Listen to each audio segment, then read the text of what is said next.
Hello, Bruce. This is Hudson from Audio Projects, a division of New Year's Paving and Building Contractors.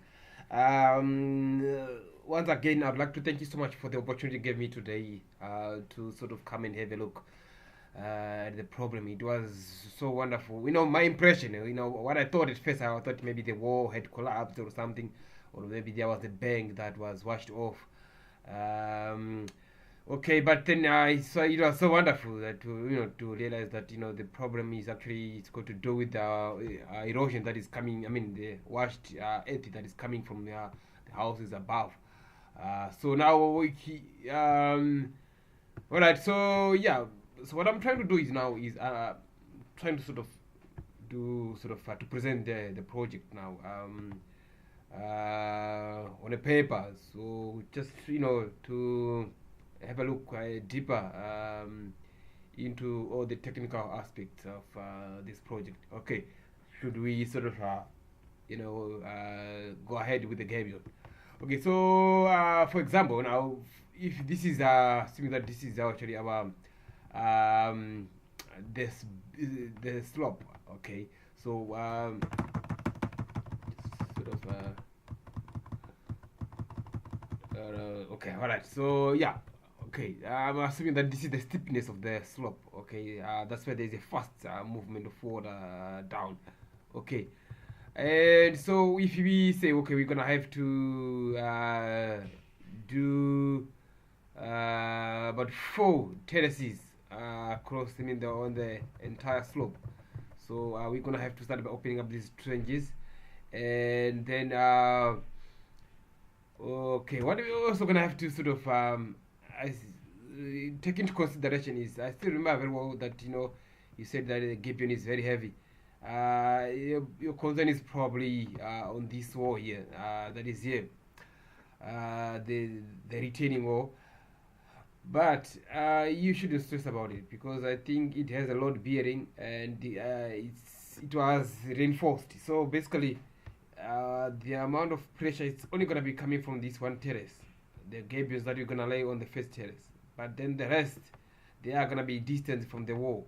So it shouldn't sort of insert any pressure or any lateral pressure against the existing retaining wall. So it's something that you shouldn't stress about. Okay, so what I'm gonna do is I'm still in the process of drawing. So there's features that I'm gonna add, and then I will sort of continue. So just sit back. I'll be right back. Thank you very much. Okay, welcome back. So I've just sort of added some more features. So you know probably this is how it's gonna look like when we've actually laid up all the gabions. So we're looking at four. This is the first one, the second one, and this is the third one, and of course the fourth one. Okay, so uh, the advantage of this actually, the good thing about it, how viable or how effective this solution is, because if you look at the amount of area that is gonna get captured by the first one, it's quite a lot. Because we're not gonna be backfilling, so that makes it like I don't think it would be all that necessary to sort of lay some drain pipes. Otherwise, what we could do, we could lay them some drain pipes, okay, along the wall, along this side here, right?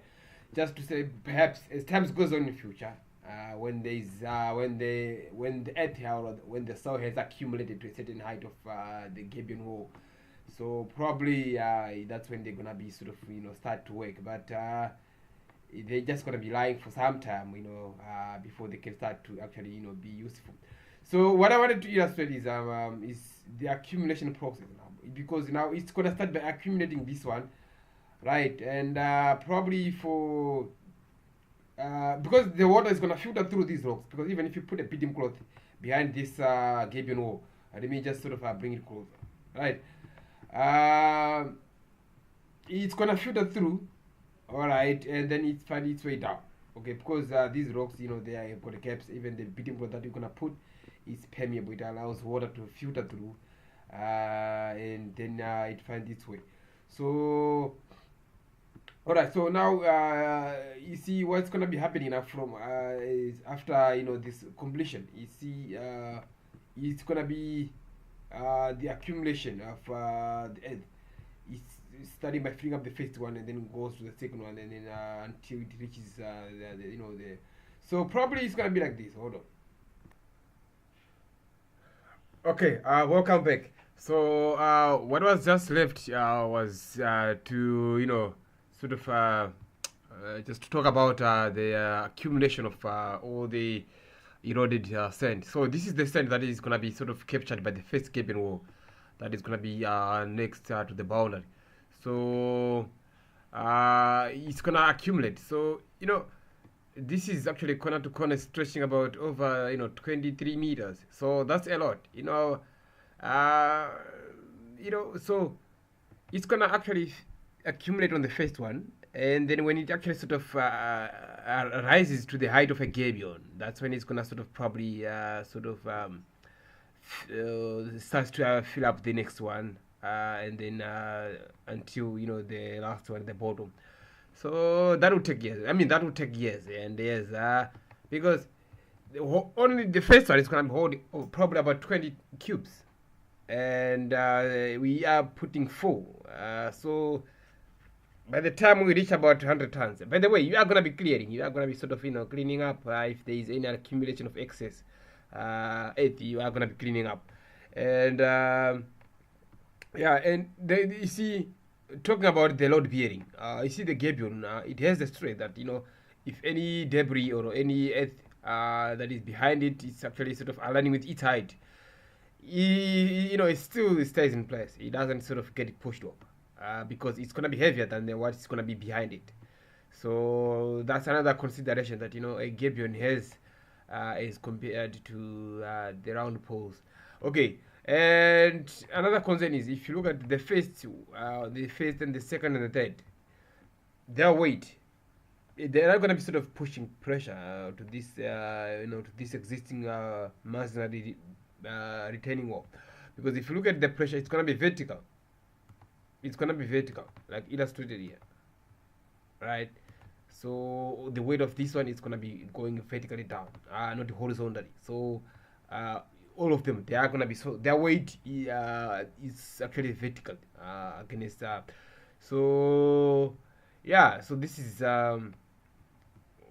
basically how it's going to look like after all the walls have been actually sort of built up. So the other concern is about the logistics of the project, because we're gonna have to make sure that we transport all the materials to where we are gonna be building, where we're gonna be laying the gabions. Okay, so I'm not quite confident about this the strength of this. I mean, the soil. What we're gonna need to do before we lay the gabions, we're gonna put a little bit of gravel and then we compact to maximum density before we then lay the gabions. Okay, so yeah, I think I've sort of highlighted the most important aspects of this project. If we gonna stick to the option of the gabions. Right. So, yeah, just to emphasize, I just remember something. If there is water coming, is flowing down, and we mixed it with, it's got all the debris and the dirt. So it's gonna sort of get captured by these gabions, and the water, sort of, it's gonna pass. It's gonna actually sort of pass, but all the soil, whatever it's gonna be in it's gonna sort of get captured by these the gabions.